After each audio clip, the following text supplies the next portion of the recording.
I just wanted to go on Facebook Live this morning and talk about the Boy Scouts of America bankruptcy. You're going to read a lot in the press, hear a lot on the news, 2 minutes, 3 minutes. But I want you to know what's really going on here. As someone who files a number of Chapter 11s, Chapter 7s and 13s throughout years and years of practicing bankruptcy law, I want you to know really what's going on. This Chapter 11 was filed by the national group of Boy Scouts of America, not by your local group, by the national group, and they are using the bankruptcy system to control the litigation and to press down the costs. Okay, similar to what you saw with the Catholic Church, where they filed a Chapter 11, and then the gymnastics, they filed a Chapter 11. Because what happens when you file a Chapter 11, it forces every person or entity that has a claim to come in and say to the bankruptcy court, hey, I have a claim, and here's what my claim is.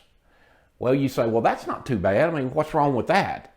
Well, I'm not suggesting there's anything wrong with it. I just want you to know what's going on. Now, why is that valuable to the Boy Scouts of America as an entity? The reason it's valuable is a number of reasons. The first thing is it forces everybody out of the woods, okay? They're going to put a stake in the ground and force everybody out of the woods to make a claim against them. All these boys who were alleged to have been abused over the years, many of them years and years ago, the abuse years and years ago, are now coming to the front saying, I was abused, and they're actually facing new lawsuits after a big judgment, $18.5 to $20 million in Oregon, really forced them to deal with the fact that they may run out of money. Okay, so it forces all of the people that have been hurt to come into the bankruptcy court and say to the bankruptcy court, look, I've got a claim, and here's my claim. And you say, well, that's not too bad. Okay, that's the first thing. The second thing is they're going to have their claims decided by a bankruptcy judge rather than a jury all across the United States, right? So one thing that they do is they get some uniformity, that is Boy Scouts of America, gets some uniformity to the result. And they don't have to defend these claims in every state in the union, assuming that there's claimants in every state in the union, okay? So they get to control where the claims are filed, they get to control when the claims are filed, and then once they establish the claims, then they're going to control how it is that they're paid. So normally when you see a tort like this, that is a touching, a wrongful touching, these torts normally are dealt with on a one-on-one basis, right? And so if you get a judgment, you collect your judgment if you can. And that's what the Boy Scouts of America was worried about, and is worried about today, is they don't want to have to deal with paying judgments over and over and over because they'll run out of money. Now, some reports say that they've got $285 million in assets. I'm not sure they're claiming that in their bankruptcy papers. Okay, but they've got a bunch of assets, and they're easy to find. One thing that will happen in the bankruptcy case is all your assets going to be laid out there for all of the claimants to see. So they're controlling the pace of the litigation, they're controlling where it will be filed, and they're going to control how it is that the cases are decided and what the claims are. And then the last thing is how they're going to pay the claims. Most likely what will happen is there will be some sort of trust set up, a liquidating trust like happened in the asbestos cases, and that liquidating trust will have, it may not be a liquidating trust, it'll be a trust where a certain amount of money is paid in, and then it'll be distributed on some basis depending on the level of claims. We've seen that happen with multiple large bankruptcy cases where they had to drive a stake in the ground to survive. Now, the bad part is that these people that are hurt, the plaintiffs, their value of their claim just went down, right? I mean, it went way down. The amount that they'll get in the event that there is a distribution is going to be much lower than they would have gotten in a state court litigation. The claim will probably be significantly less, but also the amount that they'll get is going to be hugely less.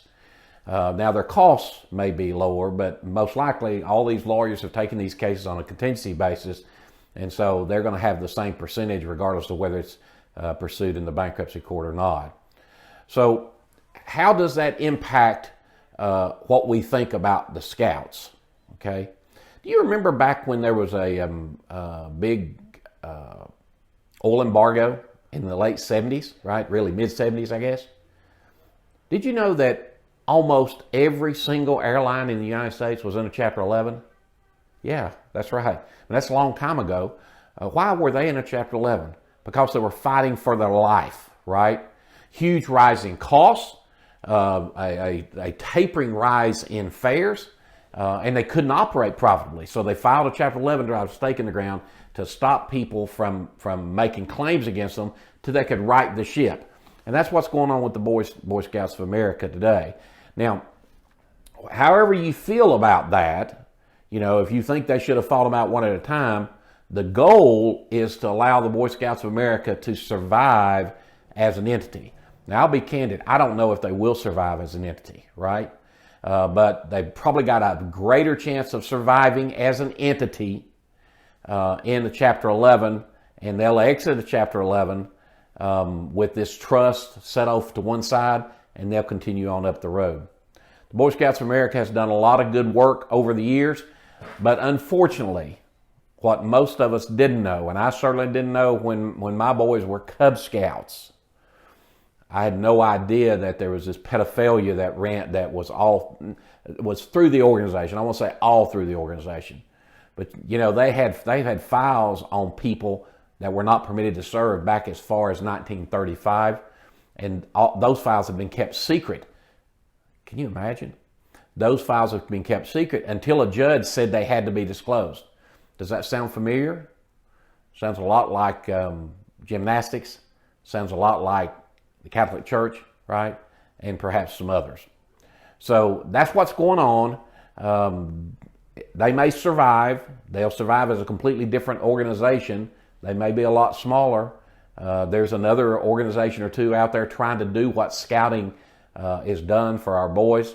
You know, those organizations may grow, but just remember, this is all about controlling the bad result to try to keep the organization alive. I hope this was helpful to you. I know you're not going to get a lot of this stuff on the news because they have to go so quickly.